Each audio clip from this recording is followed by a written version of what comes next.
ओम नमः शिवाय। सभी व्यूअर्स को धन्यवाद करते हुए और 2023 में जो आने वाला है उसमें कुछ विशिष्ट राशियों के लिए वैवाहिक योग दिखाई दे रहे हैं इस समय, क्योंकि एक कुछ मतलब ऐसे योग बनते हैं उस समय अगर इनको आप मतलब फॉलो करें या उस समय एक्टिव हो जाए तो वो काम सफल हो जाता है। तो इस 2023 है आपके लिए बहुत नई-नई चीज़ों का निर्माण करेगा। उन राशियों में से कुछ राशियों के मैंने विशेष देखा है कि इनके वैवाहिक योग बन रहे हैं। इस तरह से 7 राशियों के लिए ये समय अच्छा होने वाला है वैवाहिक योग, और 2-3 बातें उसमें देखनी होंगी। एक तो आपके नेटल चार्ट में वैवाहिक का योग होना ही चाहिए, अन्यथा ये जो मैं बताने वाली हूँ वो आप पे अप्लाई नहीं होगा। दूसरी बात है आपकी इच्छा होना चाहिए, क्योंकि कई लोगों की इच्छा भी नहीं होती है, तो आप फिर प्रयास करने से फिर आपको सफलता नहीं मिलेगी। और इसके साथ-साथ जो उपाय उसमें बताए जाएँगे, अगर कहीं कोई मान लीजिए रोड़ा है, कोई अड़चन है, तो कुछ उपाय जो मैंने कुछ पिछले वीडियो में बनाए हैं, उनको देख के फिर आपको मतलब आगे बढ़ना चाहिए। हो सकता है अभी तक जो आपने जो भी उपाय किए हों, उतने कारगर नहीं हों, लेकिन अब क्या है, जब समय आपके अनुकूल होता है, उस समय उपाय करने से ज़्यादा सक्सेस मिलती है। तो अब 7 राशियाँ जो हैं वो ऐसी हैं इस 2023 में, उनके लिए ये विवाह का योग बन रहा है। अगर नेटल चार्ट में भी अगर कोई दुर्योग नहीं है, मतलब कई बार ऐसा होता है कि जो आपका सप्तम का और पंचम भाव का जो स्वामी है वो कहीं पीड़ित है किसी भी तरह से, या तो वो पापी ग्रह के साथ है, या उन पे दृष्टि पड़ रही है, या बहुत कमज़ोर है, या फिर अस्त है, या फिर किसी भी तरह से दूषित है या कमज़ोर है, तो फिर ये जो है इसमें ज़्यादा प्रयास की आवश्यकता होगी। मैंने कई नेटल चार्ट में देखा है, तो बृहस्पति के कई बार ऐसा है कि जो अस्त है या नीच राशि में है, उसके बाद भी उनके प्रयास किए तो उनको सफलता मिली है। इसलिए पूरी तरह से इसको हम नकार नहीं कर सकते हैं। नकारा मतलब ये होता है कि आप पहले से ही हार मान के बैठे हैं। अगर डेटा चार्ट में मान लीजिए बृहस्पति अच्छा नहीं है तो शुक्र को देखना चाहिए, क्योंकि विवाह के लिए, संतान के लिए 2 ग्रह बहुत ज़्यादा अच्छे होना आवश्यक होता है। आपके नेटल चार्ट में मज़बूत होना चाहिए, पीड़ित नहीं होना चाहिए, और उनका जो प्लेसमेंट है वो भी अच्छा होना चाहिए। वो 2 ग्रह हैं आपके लिए देखना है, कौन-सा? बृहस्पति और शुक्र। तो कन्याओं के लिए तो बृहस्पति ज़्यादा इम्पोर्टेंट रहता है, उनका महत्वपूर्ण रोल होता है, और जो वर हैं उनके लिए शुक्र भी देखना चाहिए। बृहस्पति भी देख सकते हैं दोनों ही चीज़ों में, लेकिन प्रमुखता जो है वो इस तरह से दी जाती है। कन्याओं में अगर देखें तो अगर बृहस्पति बहुत अच्छा होता है, अच्छा पति मिलता है और उनका संतान भी अच्छी मिलती है। ठीक इसी तरह से अगर लड़के की कुंडली में शुक्र की स्थिति अच्छी होती है, उच्च राशि में होता है, या मित्र राशि में होता है, अच्छे घर में रहता है, तो वैवाहिक सुख मिलता है, विवाह जल्दी भी हो जाता है, और संतान सुख की भी वृद्धि होती है, क्योंकि संतान उत्पत्ति के लिए विशेष तौर से जो मतलब जो मेल का जो होता है, उसमें संतान उत्पत्ति के लिए जो देखे जाते हैं वो शुक्राणु, वो शुक्र से ही देखे जाते हैं। तो 2 ऐसे प्लैनेट हैं जो कि आपके जीवन की काया पलट सकते हैं, और ये वर्ष जो है 7 राशि वालों के लिए ये काया पलट का समय आ रहा है, अगर नेटल चार्ट में अच्छी स्थिति है और आप इच्छुक हैं, क्योंकि ये आकर्षण के, रोमांस के, प्यार के और संतान के लिए अगर आपको देखना है, अपनी मतलब जनरेशन बढ़ाना है। कई लोग ऐसे होते हैं कि वो प्लानिंग करते हैं, लेकिन बार-बार उन्हें फेल होते हैं, उसमें सफलता नहीं मिलती है। तो अब उस सफलता को आप कैसे लपक सकते हैं 2023 में, अपने हाथों में कैसे आपके हाथ में अगर है तो उसको आगे बढ़ा सकते हैं। पर इतना भी आपको मतलब इतना अति विश्वास नहीं करना है, अंधा विश्वास जिसको कह सकते हैं। अगर ईश्वर की कृपा है, ईश्वर की कृपा सबसे ज़्यादा महत्वपूर्ण होती है, उसको सबसे आगे रखना चाहिए। उसके बाद फिर जो बाकी चीज़ें होती हैं, जैसे प्रयास करना या इच्छा रखना, क्योंकि बिना ईश्वर की इच्छा के कुछ हो ही नहीं सकता है। आप स्वयं इस बात को अच्छी तरह से जानते होंगे। तो बृहस्पति के लिए ऐसे कहा जाता है कि जहाँ बैठते हैं उस घर का नाश करते हैं, शुभ प्रभाव में कमी कर देते हैं, लेकिन उनकी दृष्टियों में बहुत अमृत होता है। तो उस तरह की दृष्टियाँ अगर देखी जाएँ तो उनसे काफ़ी आपको लाभ होने वाला है आने वाली 7 राशियों के लिए। शुक्र के पास एक ही दृष्टि है, जहाँ से बैठते हैं वहाँ से सप्तम दृष्टि पे ये दृष्टिपात करते हैं। वैसे नैसर्गिक रूप से दोनों ही शुभ ग्रह हैं। वैसे जहाँ तक है मेरा अनुभव है, शुक्र ज़्यादा आपके लिए मतलब कहना चाहिए शुभकारी रह सकते हैं, क्योंकि उनके पास बुद्धि विवेक भी होता है, संपन्नता भी होती है। इसलिए शुक्र के पास ज़्यादा शुभता होती है। आपके 12 भाव में से 9 घर में अच्छे फल भी देते हैं। बृहस्पति के पास 5 घर ऐसे होते हैं जिनके कारक होते हैं, जबकि शुक्र 3 घर को छोड़ के बाकी पूरे 9 घर में अच्छे फल देते हैं। और आपको ये बात मालूम होगी कि शुक्र जो है बृहस्पति की राशि में उच्च होते हैं। ये एक अनोखी बात है। हालांकि दोनों आचार्य हैं, दोनों एक दूसरे के मित्र नहीं है, लेकिन फिर भी मतलब जो कहना चाहिए, जो ज्योतिष की दुनिया वो एक अनोखी दुनिया है। उसमें जितना भी आप अंदर जाएंगे आपको और गहराई से कुछ कुछ नई नई बातों का आपको ज्ञान होगा। गोचर में जहाँ आ रहे हैं उसको मिला के आपके नेटल चार्ट में विवाह योग है ये देखना चाहिए। और आपका अगर नेटल चार्ट के हिसाब से देखें तो विवाह के लिए सप्तम भाव जो है वो काफ़ी कुछ महत्वपूर्ण होता है। अगर सप्तम भाव दूषित नहीं है, इधर अगर प्रेम की दृष्टि से देखा जाए तो पंचम भाव संतान के लिए भी होता है। अगला वीडियो में संतान के लिए बनाऊंगी। अभी विवाह के लिए आप देखिए कि आपका पंचम भाव और सप्तम भाव कितना है, पावरफुल है, और अभी गोचर में बृहस्पति कहाँ है। तो हर एक राशि के लिए मैं नहीं बता रही हूँ, केवल 7 राशियों के लिए बताऊंगी, जो कि 7 राशि विशेष तौर से इस समय विवाह के योग बन रहे हैं। और लास्ट में सबसे मैं इसके मतलब छोटे छोटे जो उपाय बताऊंगी। और एक मैंने बहुत बड़ा वीडियो भी बनाया है, एक तो विवाह का, और दूसरा एक शॉर्ट वीडियो बनाया है कि अगर क्विक आप रिजल्ट चाहते हैं तो उस वीडियो को आपको देखना होगा। 1 मिनट का वीडियो है। कौन कौन सी राशि है उनमें सबसे पहले जो सब 7वीं मतलब 7 राशियों में पहले नंबर की जो राशि है वो है मेष राशि। मेष राशि जो है वो अभी आपके 12th भाव में बृहस्पति चल रहे हैं, जो कि इनका कारक भाव नहीं है। अब जैसे ही 22 अप्रैल आएगा ये अपनी राशि बदल के आपके लग्न में ही प्रवेश करेंगे। तो लग्न का बृहस्पति जो है वो 100 दोषों को कम करता है या उनको नष्ट करता है। लेकिन इसमें एक और बात इस समय हो रही है कि क्योंकि इस समय राहु भी मेष राशि में है, तो ये जो 22 अप्रैल से जब भी राहु और गुरु की चांडाल की युति जो बन रही है, लेकिन इसमें आपको फायदा इसका मिलेगा क्योंकि ये मेष राशि में, मेष राशि आपकी स्वामी राशि है, तो इसलिए बृहस्पति वहां पर ज्यादा पावरफुल हो जाएंगे। गुरु की शुभता और मंगल की जो आपकी पावर है वो बृहस्पति को मिलेगी। इसलिए आपके जब 22 अप्रैल के बाद लग्न में जैसे ही प्रवेश करेंगे आपके जो है वो बहुत पावरफुल विवाह के योग बन जाए, क्योंकि एक दृष्टि इनकी जो बृहस्पति की है सप्तम भाव पे पड़ेगी, एक दृष्टि जो पंचम भाव पे पड़ेगी, एक दृष्टि इनकी आपके भाग्य स्थान पे पड़ेगी। तो इस तरह से भाग्य का पूर्ण साथ अभी तक जो नहीं मिल रहा था आपको वो मिलना प्रारंभ हो जाएगा। इन दृष्टियों से आप अपने जीवन साथी को चुन सकते हैं और विवाह भी संपन्न हो जाएगा, क्योंकि ये लंबे समय तक रहेंगे। अगले मतलब लगभग 1 साल तक रहते हैं, हर 12 वर्ष बाद अपनी राशि बदलते हैं, तो अगले साल तक जो है वो मतलब अपनी ही राशि में फिर आ जाएंगे। और दूसरा एक आपके लिए एक और शुभ सूचना है मेष राशि वालों के लिए विशेष तौर से, क्योंकि शनि जो है आपके 11th भाव में आएंगे, जो कि आपकी मनोकामना का है, लाभ का भी है, लेकिन उसमें मनोकामना अगर आपने अपने मतलब कहना चाहिए प्रबल रखी और प्रयास अपना पूर्ण एफर्ट डाले उसमें, तो आपको निश्चित रूप से ईश्वर का वरदान प्राप्त होगा। इसलिए 2 ग्रह जैसे बहुत शक्तिशाली हैं, हालांकि शनि डिले कराते हैं, लेकिन हाँ बृहस्पति पावरफुल है केंद्र में आने पे, तो आपका विवाह निश्चित रूप से अगले 1 साल तक आपको इसका फायदा निश्चित रूप से मिलेगा जब तक कि बृहस्पति वहां है।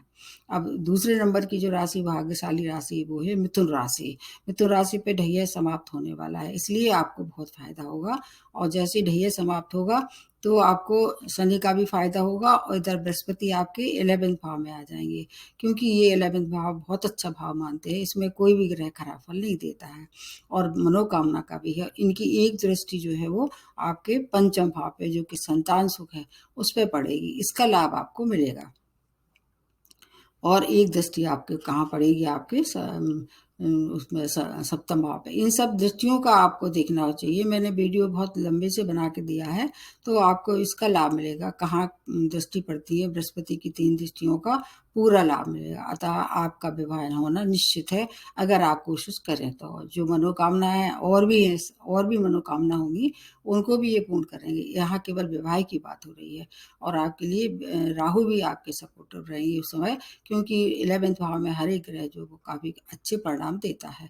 तो राहु 11th और 10th भाव में बहुत अच्छे फल देते हैं, इसलिए राहु की शुभता भी आपको मिलेगी। आपको इन सब चीज़ों से अगर आप चाहें तो परिवार की वृद्धि होगी। परिवार की वृद्धि के लिए 2 चीज़ें होती हैं, या तो संतान होती है या विवाह होता है। ये दोनों ही स्थितियाँ आपके लिए सुखद रहने वाली हैं। मिथुन राशि जो है 2023 आपके लिए चारों तरफ से शुभ सूचना लेके आ रही है 2023। उसके बाद जो अगली राशि बनती है ये है सिंह राशि। सिंह राशि जो है वो आपके जो गोचर में आ रहे हैं 9th भाव में आ रहा है, और उसके बाद इनकी जो दृष्टि है उसके लिए काफ़ी कुछ आपकी शुभ सूचना लेके आ रहे हैं। इनकी दृष्टियों को आपको एक मेरा वीडियो देखना ही पड़ेगा। प्रेम वैवाहिक की संभावना बनी हुई है, क्योंकि एक दृष्टि जो है इनकी पंचम भाव पे पड़ेगी, इसलिए दोहरा लाभ होगा। एक तो भाग्य स्थान जो 9th भाव है उसकी एक 9th दृष्टि आपके पंचम भाव पे पड़ेगी, इसलिए आपको प्रेम विवाह के लिए ये हो सकता है कि नए प्रेम आरंभ हो जाए। प्रेम प्रसंग जो अभी तक किसी से प्रेम करते थे उससे इजहार हो जाए। तो इस तरह से प्रेम विवाह आपके लिए दिखा रहा है ये जो समय है वो विशेष रूप से आपके लिए ये प्रेम विवाह। और अगर प्रेम विवाह नहीं करना चाहते तो अगर अरेंज मैरिज भी आपके लिए सुखद रहने वाली है। सिंह राशि वालों के लिए अच्छी सूचना है, आपके परिवार में वृद्धि की संकेत दिखाई दे रहे हैं। उसके बाद जो नेक्स्ट बनती है तुला राशि। आपके ये जो होगा, वैसे तो तुला राशि शुक्र की राशि है, तो शुक्र का भी सपोर्ट मिलेगा। अगर नेटल चार्ट में शुक्र अच्छी स्थिति में है, आपके महादशा अंतर्दशा शुक्र की चल रही है, तो और ज़्यादा फायदा होगा। ये जो गोचर होगा आपके सप्तम भाव में होगा। इनकी दृष्टियों से आपका काफ़ी कुछ जो परेशानी चली आ रही थी वो दूर हो जाएंगी। आप पे भी ढैया की समाप्ति होगी, तो आपके लिए जो कारक ग्रह हैं वो शनि है, तो शनि की भी शुभता मिलेगी आपको। मतलब 3 ग्रह का आपको फायदा मिलेगा। एक तो बृहस्पति की स्थिति बहुत अच्छी होगी, शुक्र आपकी स्वामी राशि है उनका भी लाभ होगा, इधर जो शनि है वो भी आपको काफ़ी कुछ सपोर्ट करने वाले हैं, क्योंकि जैसे ये अपनी राशि बदलेंगे आपके विवाह में जो भी विलंब आ रहा था वो दूर हो जाएगा। 11th भाव की दृष्टि से आपकी बहुत सी मनोकामनाएं पूर्ण होंगी। मतलब आपके लिए तो दोहरा लाभ होगा, जैसे मिथुन के लिए वैसे आपके लिए भी है। अब उसके बाद जो नेक्स्ट बनती है ये आपकी धनु राशि है। स्वामी राशि बृहस्पति है, बहुत अच्छी स्थिति में है। आप पे भी अब बस ये 17 जनवरी से 7.5 ही समाप्त हो जाएगी। आप बहुत सी परेशानियों से बाहर निकल आएंगे। 7.5 साल जो आपने परेशानी भुगती है उससे अब आपका रिलीफ होने का समय आ गया है। आपका भाग्योदय होने वाला है, और आपके पंचम भाव में ये बृहस्पति का गोचर होगा जो कि प्रेम का है, संतान का भी है, प्रेम का भी है। तो प्रेम विवाह होगा, और प्रेम विवाह नहीं कर पा रहे हैं, अरेंज मैरिज की अगर आप मतलब पहले से कहीं बात चल रही थी और अटक रहे थे, क्योंकि जो 7.5 होती है उसमें डिले कराते हैं। शनि का एक ही काम है डिले कराना, देते अवश्य हैं, ये अच्छी बात है, डिले करते हैं लेकिन डिनाई नहीं करते हैं। इसलिए पंचम भाव में जैसे ही गोचर होगा एक दृष्टि आपके पाकिस्तान पे पड़ने वाली है, इसलिए हर तरह से आपको अनुकूलता जो नहीं मिल रही थी वो मिलना प्रारंभ हो जाएगी। और इसके साथ साथ आपके जो रुके हुए और भी कार्य हैं विवाह से संबंधित हैं, या आपका मतलब पति पत्नी में कुछ मतभेद चल रहा था वो भी दूर हो जाएगा। धनु राशि के लिए भी ठीक उसी तरह से फायदा होगा जैसे कि तुला और मिथुन राशि के लिए है। उसके बाद आ जाते हैं आपकी अगली जो राशि बनती है मकर राशि। अभी जहाँ चल रहे हैं ये स्थिति आपके लिए उतनी अच्छी नहीं है बृहस्पति की, लेकिन चौथे भाव में ये 22 अप्रैल के बाद चलेगी, जो कि 4th भाव है। हालांकि इनका कारक भाव नहीं है लेकिन केंद्र में है, इसलिए हंस नामक जो पंचमा पुरुष है उसका फायदा मिलेगा। इधर शनि की भी शुभता मिलेगी, क्योंकि शनि जो है वो आपके कहाँ आ जाएंगे, 2nd भाव में आ जाएंगे, आपके स्वामी राशि हैं, तो आपको दोहरा लाभ होगा। इधर आपके बृहस्पति 12th भाव की लॉर्डशिप है जो कि सही सुख है। सही सुख से मतलब होता है कि पति पत्नी के साथ आप नहीं रह पा रहे थे, मान लो दूरियां बढ़ रही थी किसी भी तरह से, तो वो दूरियां भी दूर होंगी, तो सही सुख की प्राप्ति होगी। और 22 अप्रैल के बाद ज़्यादा इसमें दिखाई दे रहा है संकेत, 22 अप्रैल के बाद। और 12th भाव को अगर मिला के देखें, हो सकता है कि आपको कोई विदेशी का मतलब मिल जाए, स्पाउस मिल जाए, आप जहाँ रह रहे हैं वहीं आपका कहीं किसी से प्रेम हो जाए और वहीं आपका अरेंजमेंट हो जाए शादी का। तो इस तरह से भी एक सूचना दिखाई दे रही है मकर राशि के लिए।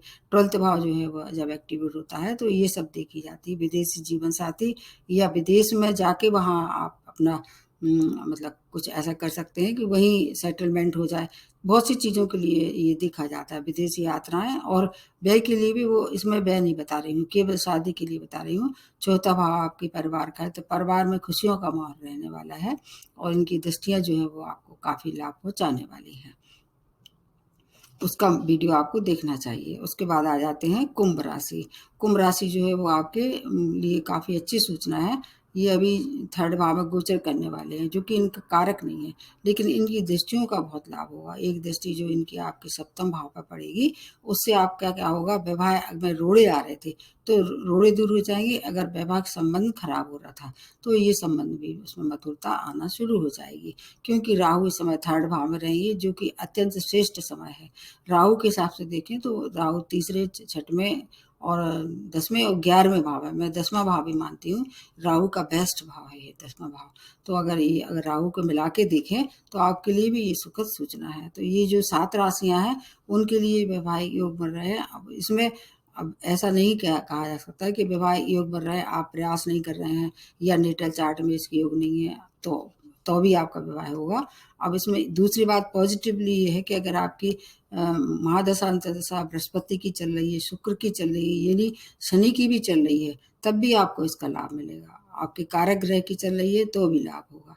और अगर फिर भी कोई रोड़ा आ रहा है, परेशानी हो रही, तो आपको कुछ उपाय, एक तो मैंने वीडियो बनाया शॉर्ट वीडियो, वो देख सकते हैं। एक मैंने लंबा वीडियो भी बनाया है कि अगर विवाह में विलम्ब हो रहा है तो उसके लिए।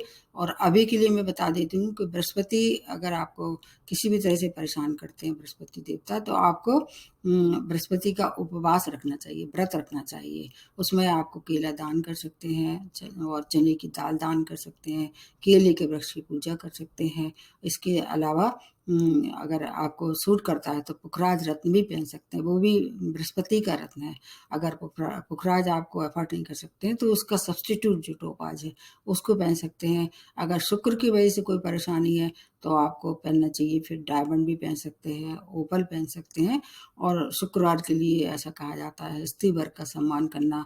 इधर अगर बृहस्पति खराब है, बृहस्पति से परेशानी हो रही, तो अपने से जो गुरुजन है उनकी मतलब आज्ञा मानना, उनका सम्मान करना, बुजुर्ग है उनकी सेवा करना, किसी धार्मिक स्थान में जाके वहाँ की श्रमदान करना, वहाँ की साफ सफाई करना और धर्म कर्म में रुचि बढ़ाने से तो ये बृहस्पति भी मजबूत होगा और स्त्री वर्ग का सम्मान करेंगे तो शुक्र भी मजबूत होगा। इस तरह से ये जो राशियां हैं, इनके लिए 2023 में लगभग 1 साल का समय है ये।